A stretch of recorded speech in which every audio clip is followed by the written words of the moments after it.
おいすー、イモナレフです。今回もジョジョラストサバイバーやっていくよ。今回使用するのは新しく実装された川尻工作。最後に生き延びるのは私だ。今シーズンは第4部から待望の川尻が参戦。元のキラ同様近距離タイプのような通常攻撃を持つかく乱タイプで、こちらは爆弾化した空気弾による遠隔爆破と時間を吹っ飛ばして戻すアルティメットが特徴。通常攻撃は攻撃力、射程ともに標準やや上。元のキラよりもリーチが二回り弱ほど短いので距離感の違いに注意したい。次に爆弾化した空気の塊を発射し遠隔への爆破を行う空気弾。空気弾は相手からは視認できず発射後照準を向けた方向に誘導可能。空気弾は着弾もしくは発射後に再度ボタンを押すことで任意で点火できる。ただし点火は本体に近い位置ではできず着弾以外では爆破できない。着弾や爆発はガードそのものができず一瞬のスタン効果もある。爆発の範囲が結構広く直撃時の威力は絶大だが爆風だけではダメージが減衰する。アルティメットスキルは体力がゼロになると自動的に発動し体力とシールドを回復した状態で復活できるバイツァーダスト。発動と同時に時間が巻き戻り全プレイヤーの位置も数秒前にいた場所に戻る。ただし使用したアルティメットスキルの回数、再起不能になったもの、エリアの縮小状態は巻き戻らない。また戻る場所がダメージエリアだった場合は安全エリア内の境目に戻る。ペア戦ではダウンしているものも敵味方問わず復帰する。そして時が止まっている状態やエリア外、水中のダメージで体力がゼロになった際は発動しない。レベル4で解放されレベル5と6でそれぞれ復活後のシールド量が250増加する。それでは本編行ってみよう。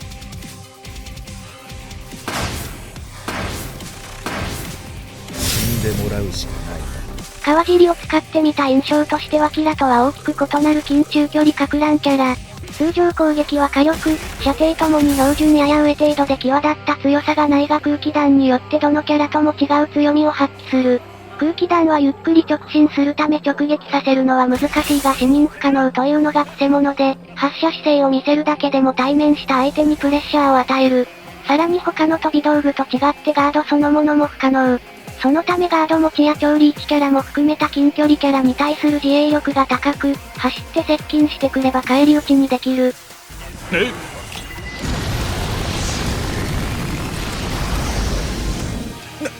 なんだ一体。どこかで別の川尻がやられてバイツァーダストが発動した。川尻は近中距離間の自衛力は高いが遠距離からの射撃や高軌道で距離を詰められるのは苦手。また空気弾の弾速が遅いので逃げる相手を捕まえに行くのも得意ではない。なので序盤中盤に奇襲以外で対面の敵を倒しに行くのは難しい。空気弾行きたくもないサマーキャンプでこうやって距離を測ったっけな。変化初めてにしては正確に命中した。しかし後半になるとそんなつつましさから表変し恐ろしい本性を表す。空気弾はキラの爆弾を任意でしかも遠隔で使用できるようなもので爆発は壁や天井を貫通する。これによりキラ以上の屋内、紫外線能力を発揮し敵が有利ポジションに留まることを許さない。ストレイキャット吹っ飛ばす。思い込むということは何よりも恐ろしいことだ。しかも自分の能力や才能を優れたものと過信しているときはさらに始末が悪い。空気弾によって敵に有利ポジションを放棄させ逆に奪ってしまえばこちらのもの。ポジションを奪った後の自衛力も高く建物を登ってこようとする者には空気弾で迎撃できる。戦わざるを得ない。ここで一突引くのは敗北ではない。おっとディアボロと突入が被ったがやり過ごせたか。殴り合いを避ければいかにディアボロといえど正面突破は難しい。さてポジションは取れたが体力に余裕がなくアルティメットも解放できていない。このままではまずい状況だがバイツァーダストが使えるようになれば勝機はある。バイツァーダストは解放さえしてしまえば実に強力なカードとなる。時止め中以外の直接攻撃では確実に発動するため通常のキャラは川尻に対してアルティメットを使っても決定打にならない。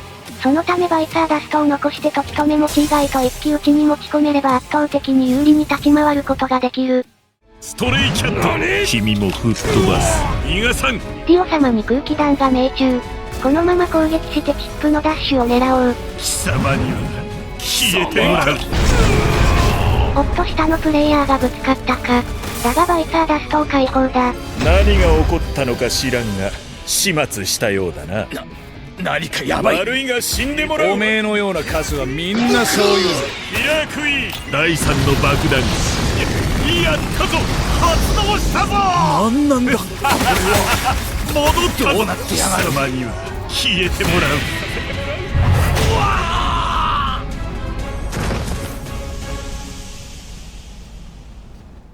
そう、私の名はキラヨシカゲ。誰かに喋っても構わないよ。空気弾によって有利ポジションを奪取してアルティメットを解放し、最後の一騎打ちはバイツァーダストによる復活の体力差でゴリ押して勝利。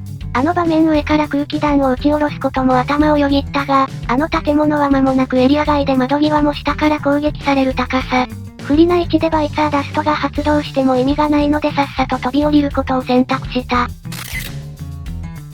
それでは次の対戦行ってみよう。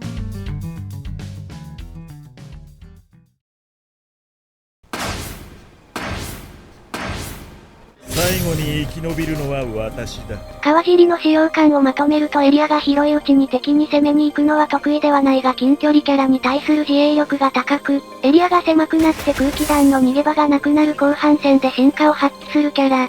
癖が強く扱いが難しいキャラなのだが、空気弾によるポジションを確保した相手を崩す能力の高さは絶大。川尻がいる後半戦では建物を抑えるイコール有利という今までの対戦環境から大きく変化している。なんだって。今回は川尻だらけでそこら中から空気弾が飛んでくるな。空気弾の擬音の範囲は広いため射程内ではまず見えるが、ゲーム内の音声ではかなり聞きづらい。そのため擬音発生を逃さないよう正面以外の擬音の種類も見落とさないようにしたい。そして建物の上り下り中は空気弾の標的にされやすいため狙われている時はしっかり距離を取った方がいいな。複数から狙われる状況も避けて攻撃するときは背後の安全を確保した状況で行おう。各地で空気弾による爆破が起こっているのと、今シーズンに超絶強化されたアブブルが4倍の速度で炎を乱射している。そのせいでみんな一箇所に留まれずどんどんアイテムが枯渇しているな。少しの消耗が命取りになりそうなので現状はダメージを与えに行くよりも牽制と安全確保を優先していこう。使用感の話に戻して次はアルティメットだがやはりなんといってもこれが強い。時と目を持たないキャラにとっては2体分のプレイヤーと戦わなくてはならないようなもので、バイツァーダストを発動するまでに川尻の反撃もあるため当然消耗する。そのため消耗戦になると到底割に合わず後半の一騎打ち以外で消耗してしまえば勝ち筋を失うことにもなる。そういった心理的な意味でもバイツァーダストの存在そのものが後半戦における川尻の自衛力を上げる要因になっている。下に誰かいる。何か胸騒ぎがする。ぶっ飛ばす。さっき後ろでバイツァーダストしていた川尻か。その後下でもう一戦やって消耗していたようだな。これでレベルマックス、バイツァーダスト後のシールド量が増えて少し安心だ。おっと今度は正面でバイツァーダスト。これで残る敵は向こうで炎を乱射しているアブブルとバイツァーダストを使った川尻、それともう一人か。さてアブブルの標的にはされたくないな。あと少しでこの戦いも終わる。チャンスは訪れ。よしこちらに気づいていなかったようだ。まずい最後の一人も川尻でこちらに空気弾を撃った。まずいが避けきれなかったが外周部だったので軽傷で済んだか。しかしこの地形では狙い撃ちされる。殺すのは目立つことで非常にまずいことだ。しかしやらざるを得ない。ここは空気弾で敵の川尻を牽制して下がらせポジションを確保しよう。こちらにはレベルマックスのバイツァーダストがあるが無駄遣いが許される状況ではない。敵の川尻もバイツァーダストを持っていると考えてなんとか向こうに先に消耗してもらいたい。こんなひどい時にこそ、最悪の時にこそ、チャンスというものは訪れるという過去からの教訓だ。クロスファイヤーハリケーンバリエーションですか、チャンスは訪れた。バイツァーダスト。このキラヨシカゲに運は味方してくれている。よしいいぞ、相手のバイツァーダストが先に発動した。変化キラークイーン。非常にもっとまずい。追い詰めるがいい。甘いでよし。やはり私がやるしかないのか。いや限界だ。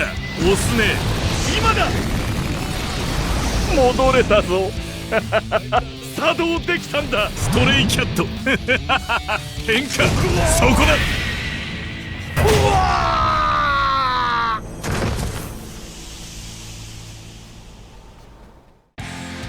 命を運んでくると書いて運命。よくぞ言ったものだ。というわけで川尻工作キラ吉影でした。空気弾による近中距離戦、自衛、ポジション崩しと多彩な戦闘が可能なかく乱タイプキャラ。そしてバイサーダストの存在で後半戦多数のキャラに対して有利を取ることが可能。使用難易度は表記以上に高いが序盤中盤は持ち前の自衛力で立ち回り、後半戦は空気弾で優位な状況を作っていきたい。それではご視聴ありがとうございました。